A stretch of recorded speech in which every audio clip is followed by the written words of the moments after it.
এটা যেমন মুচমুচে তেমন মজাদার। টমেটো সস আর পেঁয়াজের সাথে এটা খেতে কিন্তু ভীষণ রকমের মজার হয়। একবার হলো বানিয়ে দেখতে পারেন।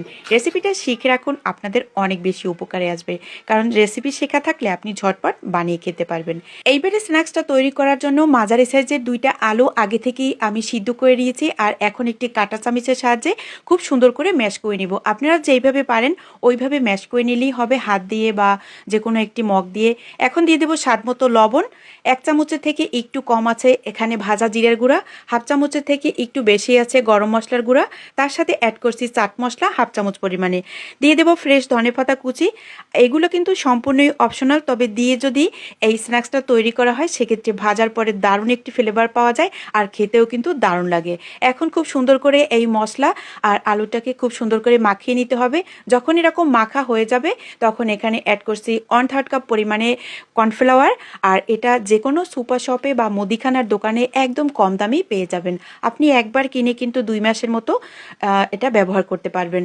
এখন কর্নফ্লাওয়ারটা খুব সুন্দর করে মিশিয়ে নিব, আর এই কর্নফ্লাওয়ারটা দেওয়ার কারণে কিন্তু এই স্ন্যাক্সটা অনেক বেশি মুচমুচা হবে আর খেতেও অনেক বেশি ভালো লাগবে।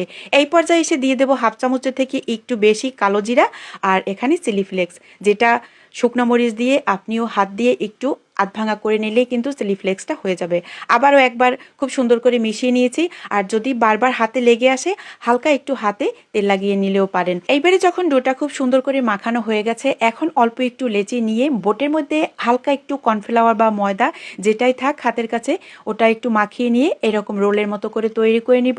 আর এইভাবে তৈরি করলে অনেক বেশি সুবিধা হয়, আর বোটের মধ্যেও লেগে আসে না। তো আমি কয়েকটি একসাথে তৈরি করে নিব। কাজটা এইভাবে করলে অনেক দ্রুত কাজটা করা যায় আর সময়ও কম লাগে। তো যখন এরকম লম্বা শেপগুলো দেয়া হয়ে যাবে, আপনারা চাইলে কিন্তু এরকম ফিঙ্গারের মতো করেও ভেজে নিলে পারেন, তবে আমার কাছে আজকে একটু ছোট ছোট করে নিলেই মনে হয় ভালো হয়।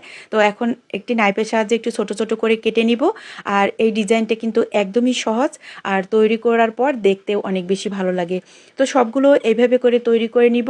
আর চাইলে একদম লম্বা রশির মতো করেও কেটে নিতে পারবেন, সেক্ষেত্রেও কিন্তু দ্রুত এই কাজটা করা যাবে। তো সবগুলো নাস্তা যখন শেপ দেওয়া হয়ে গেছে, একটি কাঁটা চামচের সাহায্যে হালকা একটু চাপ দিলেই কিন্তু আরও সুন্দর একটি ডিজাইন হয়ে যাবে, যা দেখতে আরও বেশি আকর্ষণীয় লাগবে। তো সবগুলো ডিজাইন একইভাবে করে নিতে হবে। সবগুলো নাস্তা আমার তৈরি করা হয়ে গেছে, ভিডিওতে দেখতে পাচ্ছেন। এইবারে ভেজে নিব। এদিকে প্যানের মধ্যে যথেষ্ট পরিমাণে তেল দিয়েছি। তেলটা যখন একদম হাই গরম হয়ে গেছে, মানে পর্যাপ্ত পরিমাণে গরম হয়ে গেছে, ওই পর্যায়ে নাস্তাগুলো দিয়ে দিতে হবে।